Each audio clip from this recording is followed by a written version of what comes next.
Good day, and welcome to the eighth lecture in Theology and Humor, a study of church history and how satire and humor and laughter have kind of intersected with religious concerns. We leave the early church and we move into the Dark Ages. And in the Dark Ages, this medieval time, we find that there is more mirth than you probably would have expected. There is a lot of pleasure even as we get into the Inquisition.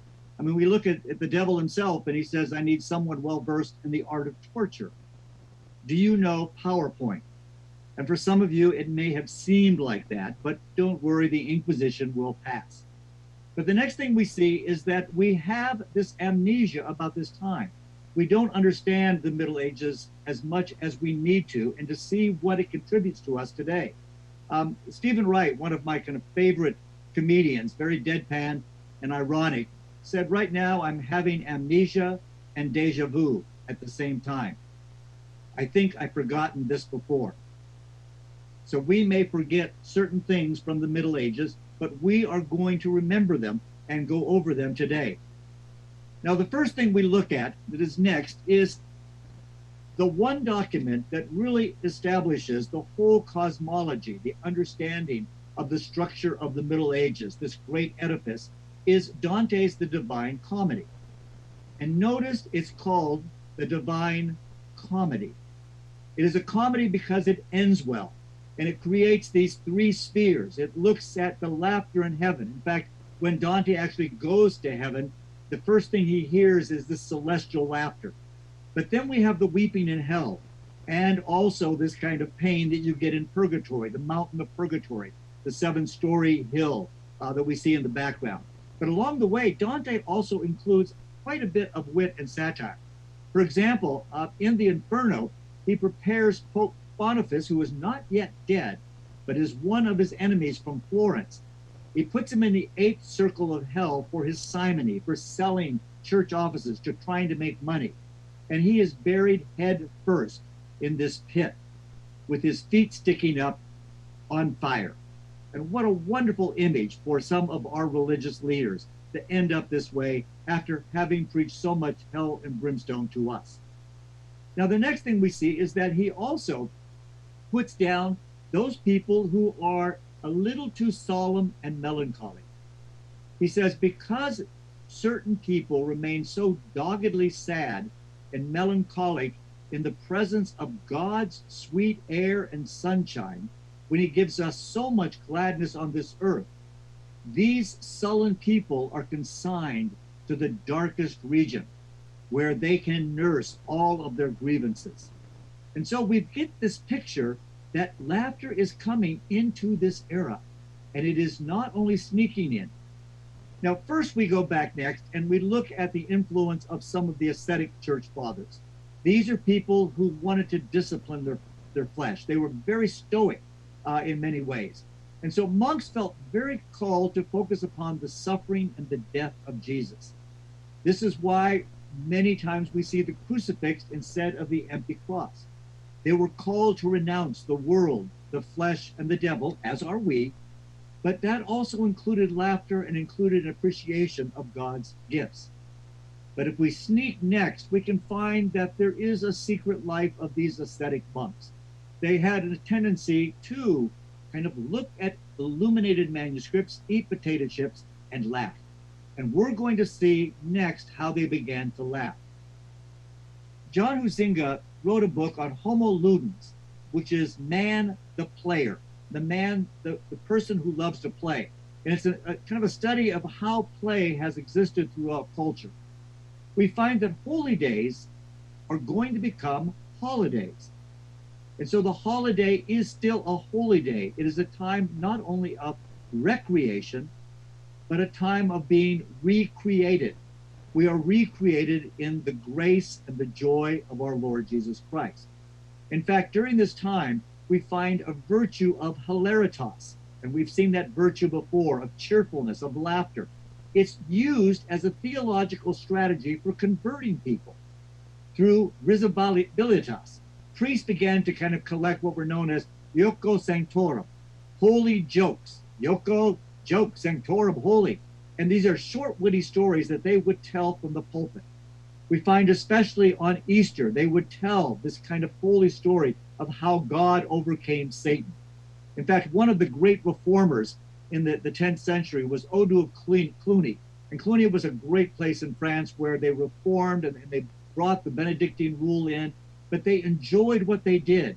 And he was so powerful as a preacher, they said that he made his companions laugh until they cried and were unable to speak to one another. This was a wonderful time that began. Now, next, however, we find that there are these Goliards, these kind of students.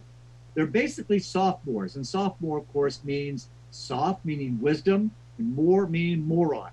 They're wise fools. They're really not too bright. They're students who are basically your C students who are barely going to make it through the university. But they began to pick up music. They began to write songs. They began to write poetry. And they move from one place to the next. In fact, this next place we find that their leader allegedly was Bishop Goliath. He was a leader not only of the students, but of monks and drunks.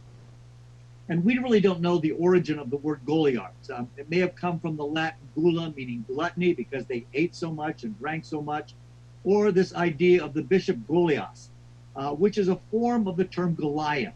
And we know Goliath is so large, and so it expresses their kind of talent for heavy drinking, large drinking. And yet it really brought these students out who lampooned not only the church leaders, but also the political establishment and other people like university professors. Now, the next thing we see is that they really did like to drink a lot and make merry. These are like the kind of the frat boys you find at the University of Virginia or Virginia Tech. They are boys who are enjoying themselves a little too much. But next we find that they also wrote and composed and sang naughty songs. They taught people how to kind of put their emotions into music. In fact, the next thing is their vagabond songs. In their vagabond songs, they would kind of wander around, these minstrels, and they would talk quite a bit about the Wheel of Fortune. The Wheel of Fortune was this medieval trope that talked about the fate of everyone. And someone who was a king one day may fall and fall miserably and become impoverished by the end. And some poor person, a pauper, could become a prince. And so you have this wonderful cycle and circle where judgment would come upon people. And it was a foolish, hilarious judgment that people deserved. Today we have a children's song, the wheels of the bus go up and down, up and down. And back then we would find that the fate of people would go up and down. And so they would mock the establishment with a lot of these things. And next we find that a lot of these songs came from a kind of the Latin text of the Carmina Burana. The Carmina Burana was basically a song about fortune, about fate. And one of the songs that we have translated was, "Let's away with study. Folly is sweet. Treasure all the pleasure of our youth.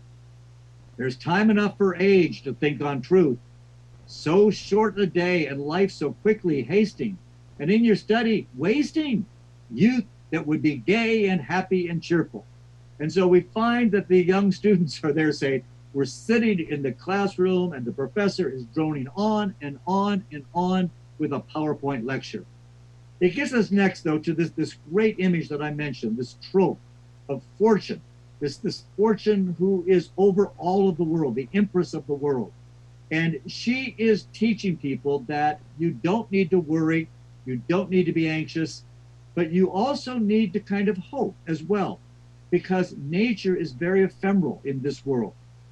But you need to watch out as well for those perils of gluttony, drinking, gambling, and lusting. There are going to be bad times that follow you if you practice all of these vices.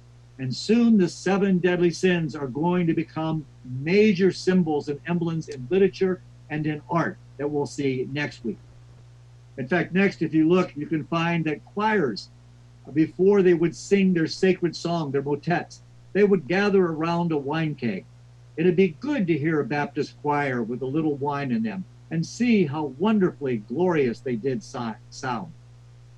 Next, one of the great songs that they point out was basically when we are in the tavern. And here is the kind of the great lyrics. When we are in the tavern, we don't worry about mortality, but we hasten to have a good time, at which we always work up a sweat. First, they toast the wealth of wine and drink of it very freely. Next, a toast to those in prison. After that, a toast to those still living. Fourth, a toast to all good Christians. Fifth, a toast to friends departed. Sixth, a toast to false and fickle nuns. Seventh, a toast to soldiers of the forest. Eighth, a toast to crooked friars, and a toast to monks disbanded. 10th, a toast to sailors at sea. 11th, a toast to troublemakers. 12th, a toast to penitents. 13th, a toast to those on journeys. And at the last, to king and pope, we all inordinately tope or drink. The mistress drinks, the master drinks, the soldier drinks, the cleric drinks, he drinks, she drinks. The servant drinks with the serving maid, the faithful drinks, the fickle drinks, the old ignorant lout, and the man of letters. The poor man drinks, the rich man too, the exiled and the unknown do. The boy child drinks, so does the dog. The dancer and the singer drink. The sister drinks, the brother drinks, the granny drinks, the mother drinks. She drinks, he drinks. 1,000 drink, 1,000 drink. And so we have the song with Kramer and Newman singing 99 bottles of beer on the wall. It goes back to the 13th century, we see there. And the next we see again that in the Middle Ages, everyone toped or drank a bit. It was kind of a regular pastime when your life is not going so well. Now, the next thing we see, however, are the universities began to become more powerful in the 13th century. The University of Bologna, the University of Paris, the Sorbonne, then later on in the next century, Oxford and other universities. And all of them, we find that philosophers and scholastics are going to begin disputing and arguing among themselves. And they saw this really as a sign of the devil, that the devil has come along. Next, we find that there are university professors who have to deal with a trickster whose name is Till Eulenspiegel. And he was a German character. In fact, he was challenged by the university professors to show how he could teach a donkey to read. And so he got the donkey in the stable, and he got a large book, and he put the book out, and he put pieces of hay between the pages. And so the donkey was able to turn the pages. And when the hay was not there, the donkey would go, ee-haw, ee-haw, ee-eh. And so he brought them to the professors, and he brought the book, and he put the book in front of them. And when he put the book in front of them, as we can see in the picture that is here, we find that the donkey is turning the pages looking for the hay. And Eulenspiegel said that, yes, I've taught him to say a couple of the vowels. He can say E and Ah. And as he turns the pages, he finds no hay, and so he goes E-ah, E-ah, E-ah. And so Till Eulenspiegel, this great trickster, a good-natured rogue, kind of smirks and winks at all the establishment we see there. Now, Till became a doctor, a dentist, a blacksmith, a cobbler, a tailor, a tanner, a butcher, a horse dealer, a clown, a monk, a professor, and even a seller of relics. For example, one of his famous relics that he would sell to clerics, and clerics were very stupid, were what he would take his excrement and he would sell them as profit berries. And if you take these profit berries and eat them, you will be able to give the word of God to people. And so you have this wonderful kind of fool who comes in the Middle Ages and shows the high-minded, arrogant university professors what they are all about. Now, next we look to say how monks were kind of satirized this time too. And monks were likened to roosters. So what does that tell us? We see next that they were likened in three ways. Preachers were like roosters because both get up early at dawn, both ascend on a hill or a pulpit, both crow very loudly to get attention, both get the best grain, and both lay the hens. And so you can see this kind of corruption that some of the friars and preachers had. that the Middle Ages saw there. The next we find these jocular preachers who were always telling funny stories. In fact, one of the classic stories they told was an elderly woman was hearing a sermon on hell and brimstone and fire and the gnashing of teeth. And she mutters, she cries out, "Pastor, I ain't got no teeth." "Teeth," he said, "will be provided." And so jocular preachers were able to use humor to get people to listen to their sermons first by using wit. In fact, next we find that the great preaching strategy was ridendo dicer vero, to speak the truth laughingly. If you can put a little sugar in with the medicine, people will learn to listen, and they will listen to your more serious remarks when it is couched in laughter. But the friars give us a tradition of laughter, as we see next in the old Friars Club. In fact, the father, the confessor of Stephen Colbert, James Martin, tells a famous Jesuit joke about poverty, in which a young novice is coming to the monastery and he's being introduced to his Jesuit community on the Feast of St. Ignatius. Now, the Feast of St. Ignatius is a very huge and sumptuous feast for the patron saint. It's the one day they really eat lavishly. And the novice sees the tables kind of laid out with filet mignons and numerous bottles of wine. And he shouts out, "If this is poverty, bring on chastity." What a great imagination for a young novice. Now, next we see that saints were very human. Even with all the legends that were built up about their sacrifices, their suffering, their miracles, we find that there is more comedy in them, with St. Lawrence that we saw, who was burnt on the stake, and he said, "Turn me over." In fact, one little film that I would recommend is a film by Danny Boyle called Millions, in which Sister Clare and St. Francis and all of these saints kind of make cameo appearances.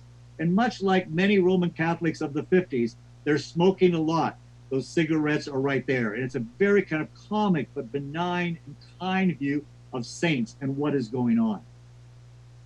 However, next, there are certain mystics and ascetics like Hildegard of Bingen. Now, she is one of the most amazing women of the 13th century and from the whole Middle Ages. She was convinced as a mystic that laughter resulted from the fall of human beings. When men and women disobeyed God, everything became corrupt, as laughter did too. But as we talked about in the first lecture, laughter was a gift before the fall and was only corrupted and ruined by the fall. And so she thought, though, however, it was very carnal. She didn't trust the body. Nevertheless, she was described as a feather carried by the breath of God, ablaze with enthusiasm. And we ask, what is enthusiasm? And the root of enthusiasm is en, meaning in, theos, God. So to be enthusiastic is to be in God. And so here is her enthusiasm, and there is an hilarity with you when you are enthusiastic. And so to be enthused, like Hildegard of Bingen, is to be one who is filled with the joyous spirit of God. But the next thing we see about this 12th century mystic from the Rhineland, she was not only an abbess over all of her nuns, but she was also a prophet. She was a poet. She wrote some wonderful illuminated manuscripts. She was a botanist. She understood plants, and she knew how to pick the right plants and herbal medicines to kind of create out of them. She also wrote one of the earliest plays, a morality play, the first one by a woman. It was called the Ordo Virtutum, which is about the virtues. And the only part for a man in all of this play, usually acted out by all women, is the part of the devil. And all the man can do in this play is grunt.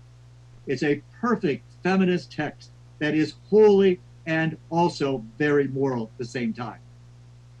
Now, the greatest mind next of this era was St. Thomas Aquinas. And St. Thomas Aquinas argued that it's lawful for Christians to make use of fun, to relax the soul. He's very much influenced by Aristotle rather than Plato.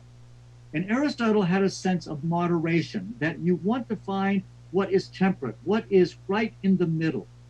And so he argues that not only is an excess of mirth and laughter a vice, but also is a lack of mirth. Because laughter can offer healing.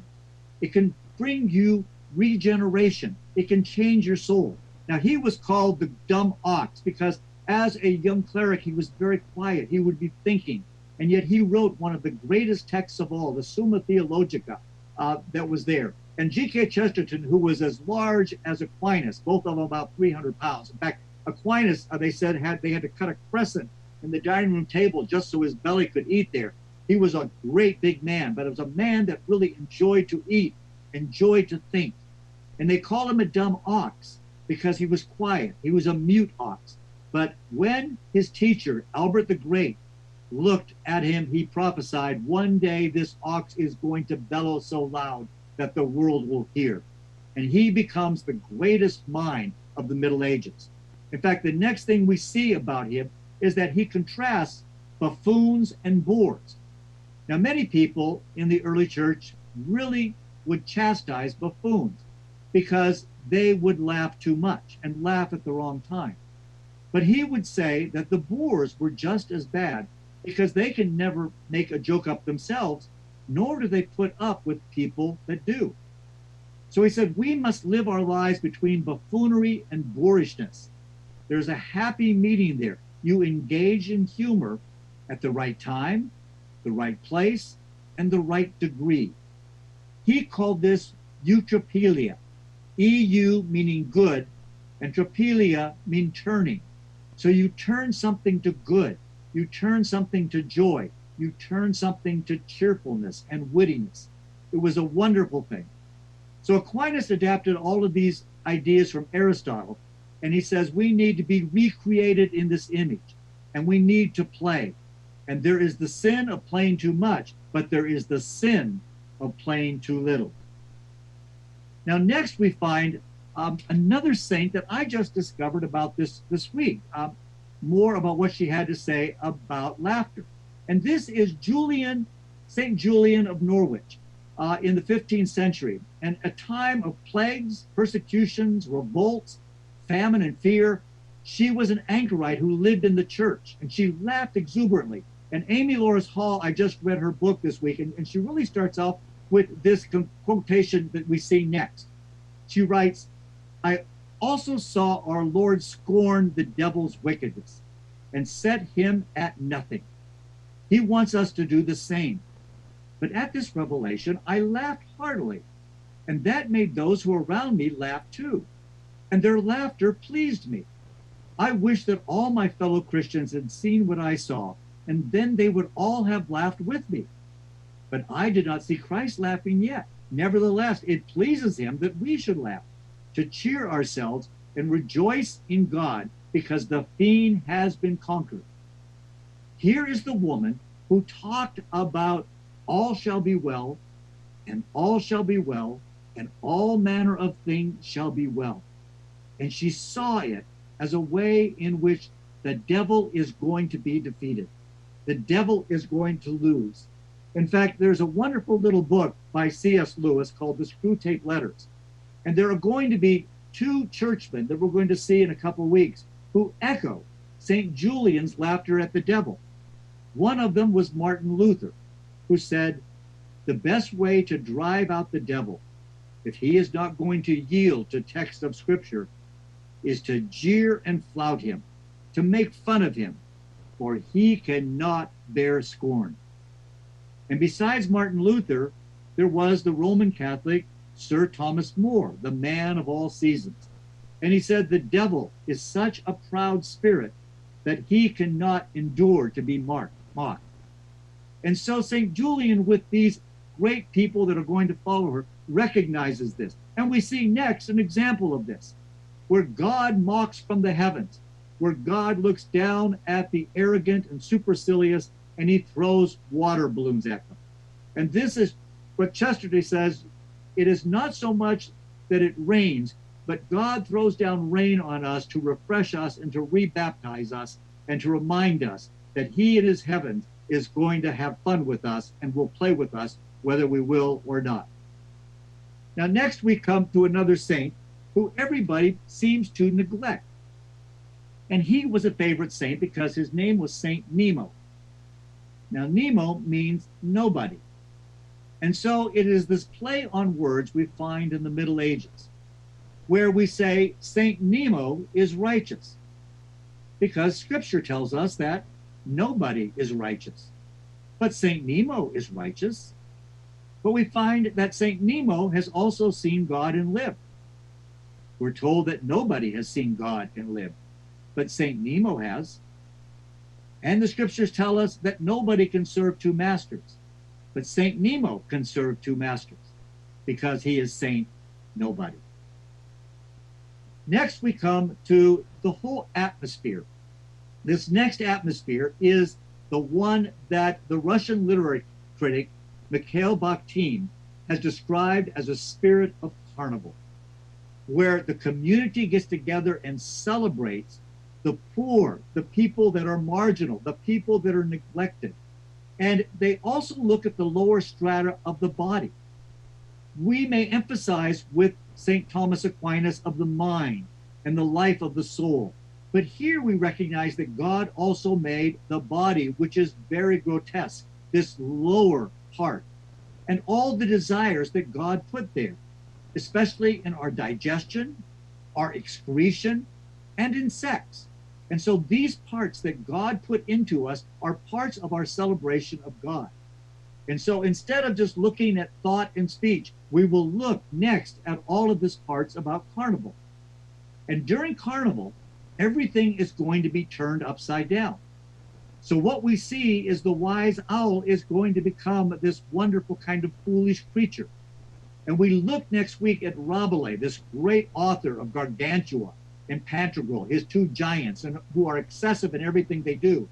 And we're going to see that everything is going to be turned upside down. And so those who are sad are going to be able to rejoice. And as the Lord said in his Beatitudes, blessed are those who mourn now, for they shall soon laugh.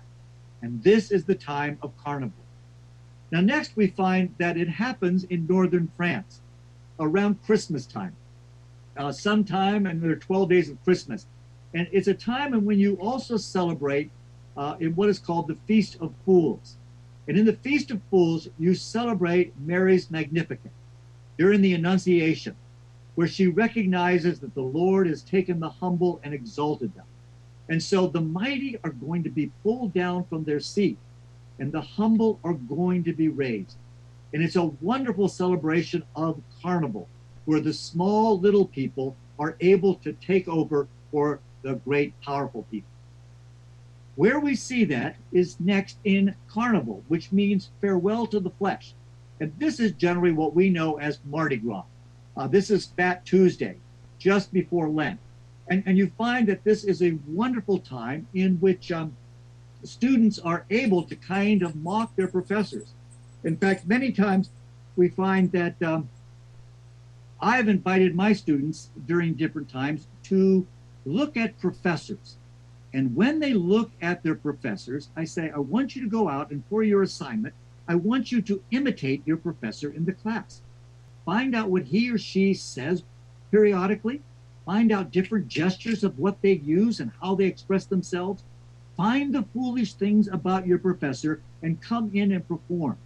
And it's a wonderful, liberating experience for the students because they are able to make these high academic snobs into fools like themselves.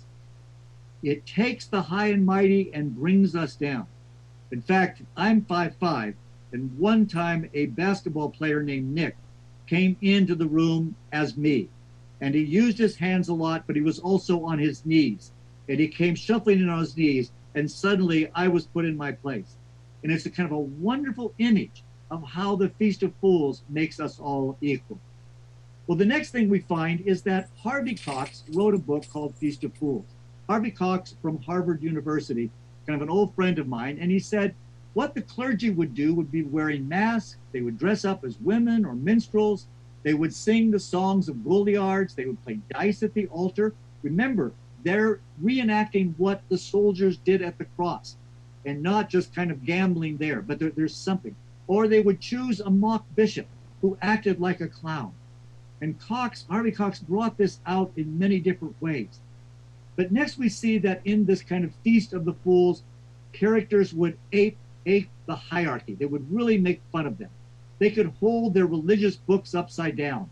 They could wear orange peels as spectacles, or they would burn old shoes for incense with the pungent stench of feet. You can kind of begin to understand this. There were some great holy fools that kind of appeared at this time. One of them was St. Simeon. And St. Simeon once was going to the city of Emesa. And when he was going to Emesa, he passed by this garbage dump, this trash heap, and he found a dead dog. And he took a leash, and he took a rope, and he took the dead dog, he tied the dead dog to one end, and he tied the other to his waist. And he then would walk into the cathedral. And there in the cathedral at St. Petersburg, as he walked around this dead dog, he was giving us a parable of how the wealthy have all of this money. They have this dead dog that is wrapped around them, and they don't realize what they're carrying through. But he would also be the one who would eat a large quantity of beans before a church service. And during at certain times of the sermon, he would not only throw beans at the minister, but he would let out a loud applause and amen from his rear end. It was one way of telling a preacher that he's preaching too long. What we find next is that during Carnival, everyone comes together in the town square. Everyone becomes part of a community, and there is this free-for-all. People wear masks, they play topsy-turvy with ordinary life. And it's like Aquinas had said, that wine barrels ferment, and they're going to burst if we do not open them and let in a bit of air. So men and women at this time might burst if they're not allowed to be foolish. And this gets to next, the great piece of art by Peter Bruegel, the fight between Carnival and Lent. And this is a time that we'll be looking at in a couple of weeks of the Reformation. On one side, you have the inn, the bar, the tavern. On the other, you have the church and the monastery.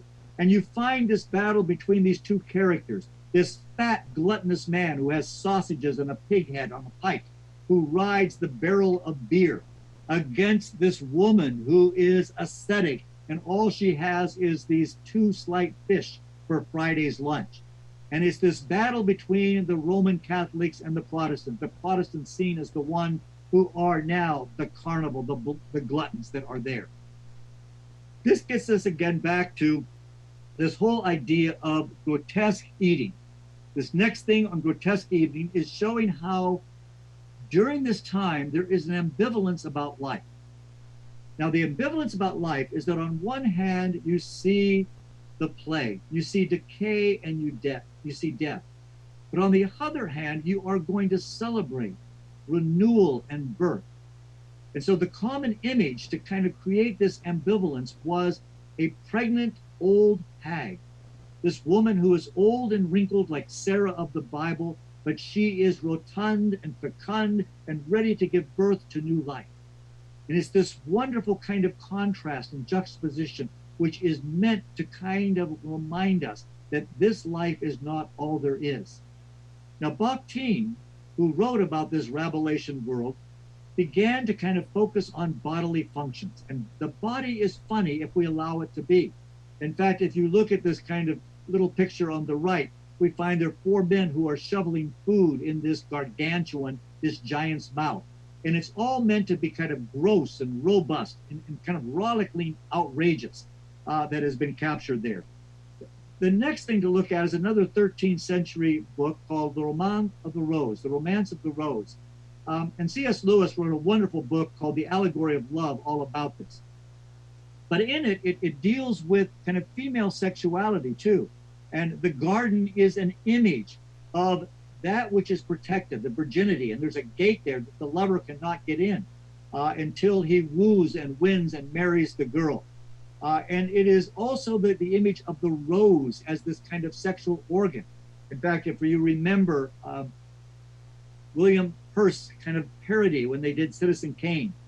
Citizen Kane and the great word is rosebud. And this was allegedly a symbol of Marion Davies, who was the mistress of Hearst, her sexual organ. And so you get going back to the romance of the rose going on here.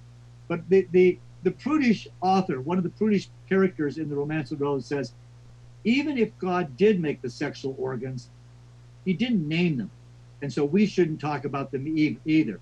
But one thing that is so hearty and wonderful is that the Middle Ages gives us this freedom to look at our bodies, to recognize our bodies, and to see, in one sense, how grotesque they are, but how much they're also good and made by God. And this leads us to this next image where the body is good and grotesque. God made the body, but it still has all manner of all of these unseemly liquids. As St. Paul says, there are the unseemly members and all of these smells. There is blood, sweat, milk, snot, mucus, earwax, urine, semen, toe jam, saliva, and then all the stinky bits. These are the terms that middle school boys will use. They will laugh at these things because they're discovering their body. And the body is full of them. But in polite society, as Victorians and as Puritans, we probably don't mention them as much. But when they happen, when someone releases gas at a party, we begin to recognize this is the body that God has made. So next we see in modern comedy even. Next we see the kind of the body of excess, the body that it is comic, and everything from Monty Python, from his Holy Grail to the meaning of life. He looks and he finds in this grotesque but good body designed by God things that are funny. Next, we move to the final two sections, and that is what we would call the Terra Redemptum. It is this land of laughter, the earth of laughter. And the first begins in France, and the second will take us to merry old England. And each one contributes something that brings laughter to our world. The first one is there as we look at mystery, miracle, and morality plays. Here in Britain, we see that the clergy are suspicious of all of these new dramas that are popping up. In fact, Pope Innocent III issues a papal edict forbidding the clergy from acting on a public stage, as the clerics would have fun and they knew their Bible stories and they would go and enact these mystery plays. Or they would perform plays about saints, the miracle plays, or plays about every man or every woman called morality plays. And all of these mysteries were rooted in the Latin term mysterium, the act or the craft of performing. And where the Feast of Fools would be in France, these mystery, miracle, and morality plays we would find next in Britain. We would find them in merry old Britain, in the York mystery plays, the Wakefield mystery plays, the Chester Cathedral plays. In all of these places, we find the community is coming together to put on little dramas. Now, what we find next is that the plays of Corpus Christi, or the body of Christ, there are between 25 and 50 of them. They're there between the 14th and the 16th century. And the mystery plays will tell the story, such as the fall of Lucifer, and they will add, embellish other information. And as we see here, it is Michael, St. Michael the angel against Lucifer, and the two fight. Or we will get stories about Noah's flood, or about the shepherd's play, and then finally to the day of judgment, which is very fearful there. The next image we see is here at the Chester pageant, where there would be carts or wagons that would carry around, that were mobile, and you would put the different plays or stages on each of these carts. And so you would have these cycles, again, from creation to the day of judgment. And what they would do is they would perform them in the vernacular. Now remember, during this time in the Roman Catholic Mass, the sermons and the scriptures were still in Latin, and that was beyond the understanding of the people. And even the royal language in England is not in the vernacular English, it's in French. It's the language of the elite. And so here we have stories that are being told in the language of the people. The next we find even in 12th century Psalters or Book of Psalms, we find the images coming out, and these images telling the stories of Adam and Eve being kicked out of the garden, And these images from the Psalter are going to then be kind of copied and imitated for the stage. In the next one, we find in both York and Chester, the Body of Christ mystery plays, the stories of Cain and Abel, this kind of violence of one brother against the other, and the fratricide, or the stories about saints and how they suffered and died. All of these stories are coming to the people, so it becomes kind of a common language and a common culture of all of these stories that are shared. In next, you find these wonderful kind of trade guilds that we're talking about, and each of them had a special story. They would host their story on their wagon. And you can see that we move from the creation on the left all the way to the maw of hell, this great open mouth of hell that is consuming people and eating them and digesting them. And it deals with the harrowing of hell by Christ. It is coming from that part of the creed where we say that Christ descended into hell. And when he descended into hell, he brought out captives from hell and he rescued them. And so it's this wonderful dramatic thing at the end of the judgment day where he's able to rescue people that we thought would be damned forever. And he rescues them and brings them into his presence. Now this leads us next to a lot of the guilds and what they would do. The carpenters, for example, would be the ones that would build the cross. They would build anything that would be there. The bakers would give you the 5 loaves, the fishermen, the 2 fishes. The goldsmiths would give the nativity scene offerings of gold, frankincense, and myrrh. Each of these would lead to the next one, where we find that a craft guild would perform their comic biblical stories as well, kind of amateur hour. And the Noah's Ark would be built by different people, and who knows, it'd be boat people that would come and check it, or farmers with their different kind of sheep, shepherds with all of their animals. But generally, in a story like Noah's Ark, you would show Noah, who was being nagged and bullied by his shrewish wife. So they would add a lot of comedy. Next, we find Noah became, and his wife became, 2 of the most comic characters in all of the mystery plays. The puppet plays would come out, the plays on the stage, the guilders would be there. In fact, one of the kind of more modern stories of this is one that we talk about next, where we kind of adapt this story. Now, next we see that Noah and his wife were sitting on the deck of the ark, drinking their wine. She says, "I loved you. I could never have gotten through these last 40 days and nights if it weren't for you." Noah laughs and he says, "Is that you or the wine talking?" "Hush," she answers, "I'm talking to the wine." Husbands are superfluous. That wine got her through those 40 days and nights. Next, we find one of my favorite images at the Chester Cathedral. B.J. Elgren, who is kind of a local friend, she's a quiltist, and she's done some amazing quilts, done quilts on Narnia, done quilts on Chaucer's play, but this one is located, it's a huge quilt, kind of covering almost a whole wall, and it shows all of the things happening. If you look closely, you can see the shepherd's play on the left. Up on the top right, you can again see the kind of the maw, the mouth of hell, where the devil is holding his people there, but Christ is going to come. And they say that there are more postcards that come out of this kind of local native of Virginia, her quilt, than anything else that is sold there.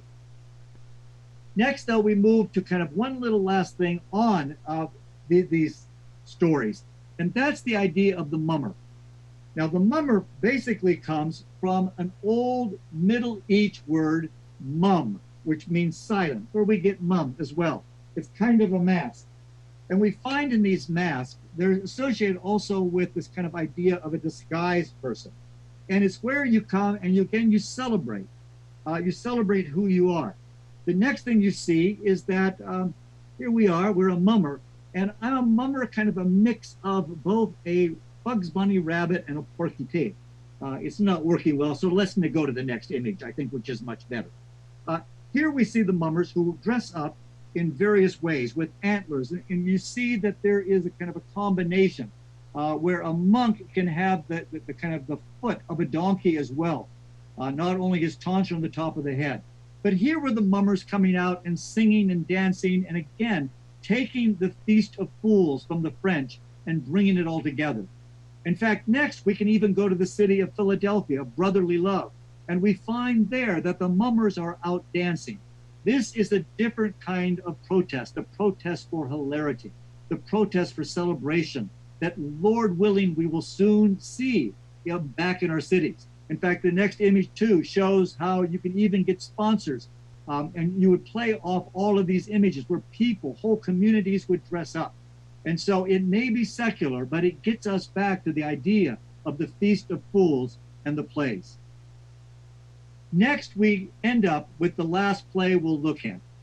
And this comes from the Townley manuscripts. And in the Townley manuscripts, we have a whole play called The Second Shepherd's Pageant. And it's a burlesque of the Nativity, the story of shepherds who basically have to bring a sheep, a little lamb, to the manger. And so we see it next in this kind of second shepherd's play, where they'll have stories about, they'll have emphases upon taxes, employers, upon husbands and wives. All of these things are going to be incorporated into the play. But here's the play itself that we see next. With a lot of tomfoolery, a lot of fooling around, Mock the thief steals a lamb from some shepherds who are going to take it to the manger. And he hides it in a cradle. It tends to bleat, bah, bah, bah. And the shepherds hear it and they go, what is that? Is that our sheep? And his wife says, no, that's my baby. And she says, I swear, if I have fooled the shepherds, I will eat this child that lies in the cradle if I'm fooling you. Now what Chesterton, looking at this play, has said basically, it's the test of a good religion, whether you can joke about it, whether you can play about God, whether you can play with God, whether you can take the stories and make them into comedy. And so we see there that this kind of reverse nativity is going on. But next we find it's not over yet, because one of the shepherds lifts up the child to kiss it. But he looks at the sheep and he says, what the devil is this? He has a long snout.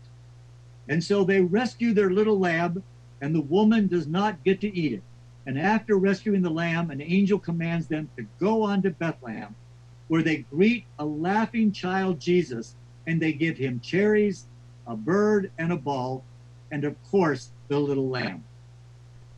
Now that leads us to our last image, which is the Virgin with laughing child. Antonio Rossellino, in the 5th century, the end of the 5th century, created one of the most memorable sculptures that we can see. Because in so many paintings and sculptures, we see a very somber and solemn Mary and her child. But here we get this true image of the Middle Ages, of the baby Jesus laughing, and laughing, even though he knows the cross is coming. He's laughing because there will be a resurrection. There will be a healing of his people. Well, that leads us next to the end, looking at next week, where we get to Chaucer and we get to the Renaissance of humor. And we close with Stephen Wright again, deja vu. He said, I went into a place to eat. It said, breakfast, anytime. So I ordered French toast during the Renaissance. Next week, we will have French toast during the Renaissance. We'll see you then. Thank you.